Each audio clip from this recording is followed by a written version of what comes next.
So last week, the Department of Justice won its case against Google when a federal judge ruled that Google is a monopoly. And that matters because it paves the way for the Department of Justice to propose remedial action to benefit consumers after the ruling. It is rare in the United States for a antitrust challenge that alleges a monopoly to win.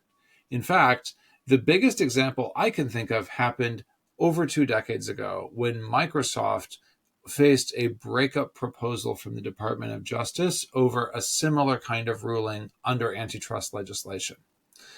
And I want to walk through that Microsoft example because I think it holds some lessons for us as we think about how large companies fare under the US legal system in tech. So in the Microsoft example, essentially it was Windows that was the play. Windows and the software that was bundled with it was considered monopolistic, and the DOJ proposed breaking it up. So what happened at the time was that the Judge Penfield Jackson, ordered that Microsoft be split into two separate entities, one for operating systems and one for software. Microsoft, of course, immediately appealed the decision, and the appeals court in 2001 overturned the ruling in part, citing concerns about the judge's conduct and statements during the trial. At the end of the day, what matters here is that even if you get to a point that is farther than what we're at now with Google, this all can come to nothing.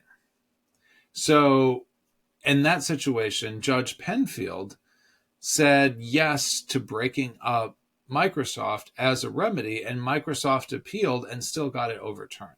And instead, they pursued a settlement agreement. And part of why that worked is that the political climate and aspect of the DOJ changed after the election in 2000, and an administration came in that was much friendlier to large businesses and much less inclined to pursue the initial ruling. And so Microsoft worked with the Bush administration at the time to settle, and it wasn't a no-teeth settlement. Effectively, it required Microsoft to change some of their business practices. They had to share APIs with third-party companies. And there were other measures that were taken to reduce the monopoly power that was identified in the judgment.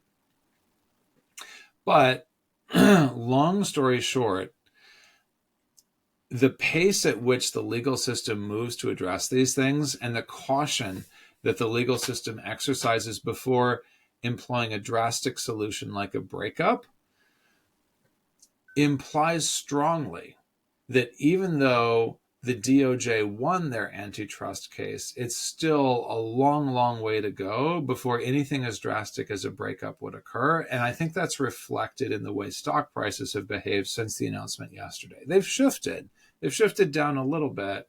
It hasn't been a dramatic response because largely the market has priced in. The DOJ will continue to take action here, but it's unlikely to be a full breakup that would affect the profit and loss statement of the business as a whole. When you think about sort of how to address this from a DOJ perspective, I do want to call out that part of why it's hard in the United States to address monopolies like this is because under our legal standards, we have to meet a very high bar to change corporate structures. So we have to meet a consumer welfare standard. We have to evaluate whether or not the change would harm consumers. There's a reasonable case to be made that breaking out Android and Chrome could harm consumers, and I'm sure Google will be making that case. There is a case to be made for remedial proportionality, which is a fancy way of saying, is breaking up Google the correct response even to a monopolistic ruling, or is the correct response that's more proportional to make them change their business practices? Another factor is understanding the market power that Google has in detail and understanding what is needed so that other legitimate competitors can compete in the space without Google exercising market power to presumably block them.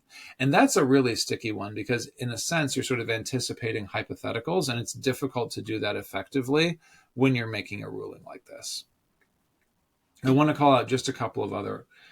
I think that in general, the DOJ proposing a structural remedy like this, as opposed to a behavioral remedy. So the structural remedy is the breakup. The behavioral remedy is something like change your business practices. For Microsoft, it was, hey, add some APIs.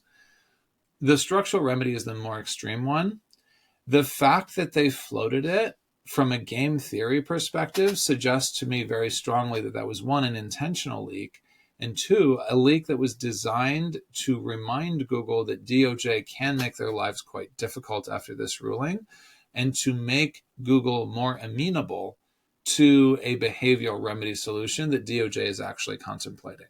So I see this as a move that DOJ is making in the ongoing chess match with Google, as opposed to an actual working proposition. I'm curious what you think, though. Do you think that DOJ's proposal to break up Google is the real deal, or do you think this is just all something that's going to blow over?